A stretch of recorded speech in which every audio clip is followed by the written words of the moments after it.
નમસ્કાર, હું રાજ. આપ જોઈ રહ્યા છો સ્પાર્ક ટુડે ન્યૂઝ. વડોદરાની એસએસજી હોસ્પિટલ અને મેડિકલ કોલેજની એક્સ્ટ્રા મ્યુરલ એનઆઈસીયુએ વધુ એક નોંધપાત્ર સિદ્ધિ હાંસલ કરી છે. દાહોદની ખાનગી હોસ્પિટલમાં જન્મેલા ટ્રિપલેટ એટલે કે 3 નવજાત શિશુઓને સફળ સારવાર આપી સ્વસ્થ હાલતમાં ડિસ્ચાર્જ આપવામાં આવ્યો છે.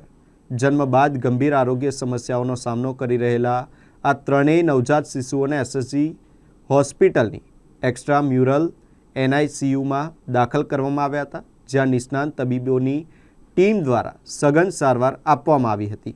સારવાર દરમિયાન શિશુઓને મિકેનિકલ વેન્ટિલેશન અને CPAP દ્વારા શ્વસન સહાય, પોષણ વ્યવસ્થાપન, ચેપની સારવાર, ROP સ્ક્રીનિંગ સહિતની અદ્યતન તબીબી સેવાઓ પૂરી પાડવામાં આવી હતી. ઉપરાંત વિવિધ વિભાગોના નિષ્ણાતોની સતત દેખરેખ હેઠળ તેમની સારવાર કરવામાં આવી હતી.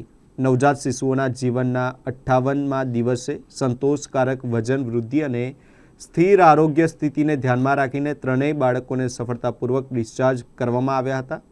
એસએસજી હોસ્પિટલ અને મેડિકલ કોલેજની આ સફળતા નવજાત શિશુઓની અત્યાધુનિક સારવાર અને તબીબી ટીમની નિષ્ઠાનું ઉત્તમ ઉદાહરણ બની રહી છે. 28/5ના રોજ દાહોદની પ્રાઇવેટ હોસ્પિટલમાં ડિલિવર થયેલા 3 બાળકો, જેને ટ્રિપલેટ્સ કહેવાય છે અમારી ભાષામાં, એ અમારી પાસે અમારું આઉટબોર્ન યુનિટ જે છે, નિયોનેટલ ઇન્ટેન્સિવ કેર યુનિટ, જેમાં એ લોકો અમારી પાસે આવેલા અને અમે એમને એડમિટ કરેલા. 3 બાળકો પૈકી 2 બાળકો મેલ ચાઇલ્ડ હતા અને 1 ફિમેલ ચાઇલ્ડ છે, અને ત્રણેયના વજન અંદાજે અરાઉન્ડ 900 જેવા હતા. અને બાળકો જે અધૂરા મહિને જન્મેલા હતા, લગભગ 28 થી 30 વીક જેવું કહેવાય, એટલે 7.5 મહિના કે જેવું ડિલિવરી એમની થઈ ગયેલી અધૂરા મહિને. અને એ બાળકો અત્યંત ગંભીર પરિસ્થિતિમાં અમારી પાસે આવ્યા હતા.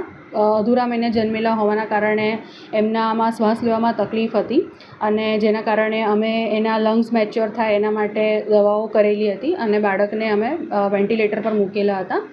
અને એ 3 બાળકોનું વેન્ટિલેટર પરથી રિમૂવ કરીને અમે નાના મશીન ઉપર લઈને ઓક્સિજન થેરાપીને જે ચેપ હતો એની સારવાર અમે કરેલી છે.